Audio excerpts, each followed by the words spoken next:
CBI जांच। वो encounter नहीं है, वो प्री प्लानिंग मर्डर है। एक सूर्य हंसदा है तो हमारा ये औकात है।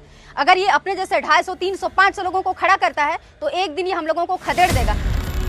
राजनीति और सामाजिक तौर पे कद बढ़ रहा था, इसलिए सब उससे डर रहे थे। क्योंकि मैं डॉक्टर हूँ तो पोस्टमार्टम रिपोर्ट मुझे ये आता है बॉडी। सूर्य हंसदा जैसे युवा, उन्होंने ये चीज देखा कि हमारे समाज में चल क्या रहा है और इस चुनौतियों के लिए हम खड़े कैसे हो। आप लोग जानते हैं शिक्षा ही एकमात्र ऐसा चीज है जिससे जनमानस का ब्रेन का विकास होता है। वो अपने देश विदेश सब चीजों को स्टडी करता है, ज्योग्राफी देखता है, हिस्ट्री देखता है, फिलोसफी पढ़ता है और उसका ब्रेन का डेवलपमेंट होता है। इसलिए उन सारे बच्चों को जो गरीबी से जूझ रहे थे, जिनका एजुकेशन का ये नहीं था, वो सोचा कि हम समाज को बदलेंगे कैसा। उसके लिए एकमात्र उपाय था, वो था एजुकेशन। इसीलिए बच्चे जो होते हैं वो तो कच्चे मिट्टी की तरह होते हैं, आप जिस सांचा में ढालना चाहते हो उसको आप ढाल सकते हो। और यही काम उन्होंने किया और उनके ऊपर जो FIR 25 फाइल हुए थे उसमें लोगों को जागरूक कर रहे थे माफिया के खिलाफ कि हमारा खनिज है, हमारा ये सारा चीज है और ये लोग लूट रहे हैं। और हम लोग वैसे ही पंची पढ़ान और धोती में हम लोग रहते हैं, मजदूरी करते हैं, उनके सामने हम हाथ जोड़ते हैं।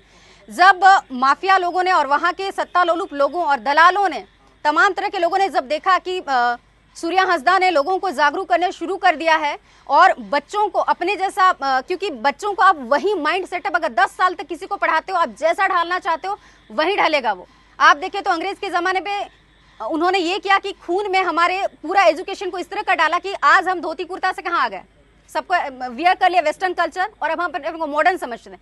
तो विचारधारा कहीं ना कहीं शिक्षा से इंटरकनेक्ट होने के बाद होता है। तो लोगों को एक डर हो गया कि ये आवाज भी उठाता है, लोगों को अवेयर भी कर रहा है, एजुकेशन दे करके ढांचा संथाल परगाना का एक आज एक सूर्य हंसदा है तो हमारा ये औकात है।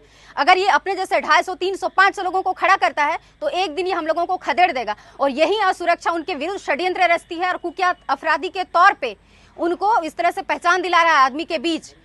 उसके बाद भी अगर ये मुख्य विचारधारा से जुड़े नहीं होते तो 4 बार तो ये विधानसभा का लड़ाई लड़ते ही नहीं। उसके बाद भी 2 दफे इन्होंने द्वितीय स्थान पे जगह लिया। उसका मतलब है कि उनका दिनों दिन क्रेज राजनीति और सामाजिक तौर पे कद बढ़ रहा था, इसलिए सब उससे डर रहे थे और इसी के तहत उनको फर्जी इनकाउंटर पे मारा गया। चूंकि मैं डॉक्टर हूं तो पोस्टमार्टम रिपोर्ट मुझे ये आता है, बॉडी फिजिक्स से भी समझ में आता है। आप लोगों ने सब देखा उसमें किस तरह से उनको स्किन उसका इरोड था, पील ऑफ था। वो या गर्म हॉट चीजों को डालने से कुछ भी हो सकता है, वाटर से लेकर ऑयल से लेकर के दूध से लेकर चाय से लेकर एवरीथिंग, कुछ भी हो सकता है। उसके बाद पूरा इधर फफोला भी उठा था और साइड से उनको मारी गई थी। तो 3rd डिग्री टॉर्चर के बाद इंटेंशनली इसको मारा गया। तो इस पे तो सीबीआई जांच होनी ही चाहिए। इसमें मैं थोड़ा सा और जोड़ना चाहूंगी, चूंकि मेरा मायका है टुंडी और टुंडी में शिबू आश्रम पोखरिया में, तो वहीं पे राजनीतिक जिंदगी उन्होंने जिया था शिबू सोरेन। और उस समय दिसोम गुरु जो जंगल में खाक फिरते रहे थे टुंडी पे, उस समय मेरे जितने और भी रिश्तेदार थे, मामा नाना जो भी वो लोग साथ हुआ करते थे, उस समय इनकाउंटर के नाम से उनके भी नाम भी ये हुआ था शूट एंड साइड पे। लेकिन वहां के डीसी उस समय उदार थे, उन्होंने बात की टुंडी जंगल जा करके। तो आज वो दिसोम गुरु आंदोलनकारी और आज उनको सब सलाम करे, श्रद्धांजलि, पूरा देश विदेश सब इधर उधर से लोग आए। तो आप तय करता है कि हालात के पे उसको किस तरह से डिफाइन करते हैं। तो हमारी पार्टी के अकॉर्डिंग सूर्य नारायण हंसदा थे, वो पाक साफ समाजसेवी, उदार हृदय, दूरदृष्टा थे और हम चाहेंगे कि सीबीआई जांच हो और निर्दोष थे वो। और जितने भी पुलिस प्रशासन है, माफिया है, उनके खिलाफ जांच हो, निलंबित किए जाए वो, और अपराधी अगर पकड़े जाते हैं तो उनको फांसी की सजा हो। जो कंपनी वाला का सुन रहा है पुलिस प्रशासन, सरकार का सुन रहा है पुलिस प्रशासन, जनता के लिए कहाँ है, पब्लिक के लिए कहाँ है। जो आवाज़ उठाता है उसके नाम पे फर्जी धारा लगता है। जो आवाज़ अपना घर जंगल जमीन बचाएगा उसके ऊपर केस किया जाएगा।